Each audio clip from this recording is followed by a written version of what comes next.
Chapter 15. When Edna entered the dining room one evening, a little late as was her habit, an unusually animated conversation seemed to be going on. Several persons were talking at once, and Victor's voice was predominating, even over that of his mother. Edna had returned late from her bath, had dressed in some haste, and her face was flushed. Her head, set off by her dainty white gown, suggested a rich, rare blossom. She took her seat at table between old Monsieur Farival and Madame Ratignolle. As she seated herself and was about to begin to eat her soup, which had been served when she entered the room, several persons informed her simultaneously that Robert was going to Mexico. She laid her spoon down and looked about her, bewildered. He had been with her, reading to her all the morning, and he had never even mentioned such a place as Mexico. She had not seen him during the afternoon. She had heard someone say he was at the house, upstairs with his mother. This she had thought nothing of, though she was surprised when he did not join her later in the afternoon, when she went down to the beach. She looked across at him, where he sat beside Madame Lebrun, who presided. Edna's face was a blank picture of bewilderment, which she never thought of disguising. He lifted his eyebrows with the pretext of a smile as he returned her glance. He looked embarrassed and uneasy. "When is he going?" she asked of everybody in general, as if Robert were not there to answer for himself.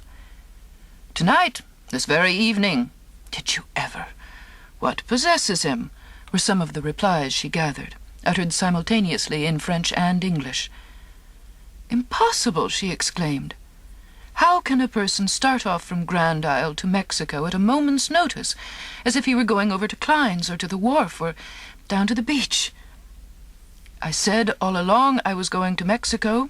I've been saying so for years," cried Robert, in an excited and irritable tone, with the air of a man defending himself against a swarm of stinging insects. Madame Lebrun knocked on the table with her knife handle. "Please let Robert explain why he is going, and why he is going tonight," she called out. "Really, this table is getting to be more and more like Bedlam every day, with everybody talking at once. Sometimes, I hope God will forgive me, but positively, sometimes I wish Victor would lose the power of speech." Victor laughed sardonically as he thanked his mother for her holy wish, of which he failed to see the benefit to anybody, except that it might afford her a more ample opportunity and license to talk herself. Monsieur Farival thought that Victor should have been taken out in mid-ocean in his earliest youth and drowned.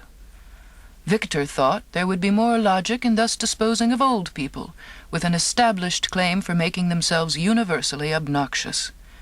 Madame Lebrun grew a trifle hysterical. Robert called his brother some sharp, hard names. "There's nothing much to explain, Mother," he said, though he explained, nevertheless, looking chiefly at Edna, that he could only meet the gentleman whom he intended to join at Vera Cruz by taking such and such a steamer, which left New Orleans on such a day, that Baudelaire was going out with his lugger-load of vegetables that night, which gave him an opportunity of reaching the city and making his vessel in time. "But when did you make up your mind to all this?" demanded Monsieur Farival. "This afternoon," returned Robert with a shade of annoyance. "At what time this afternoon?" persisted the old gentleman with nagging determination, as if he were cross-questioning a criminal in a court of justice. "At 4 o'clock this afternoon, Monsieur Farival," Robert replied, in a high voice and with a lofty air, which reminded Edna of some gentleman on the stage. She had forced herself to eat most of her soup, and now she was picking the flaky bits of a court bouillon with her fork.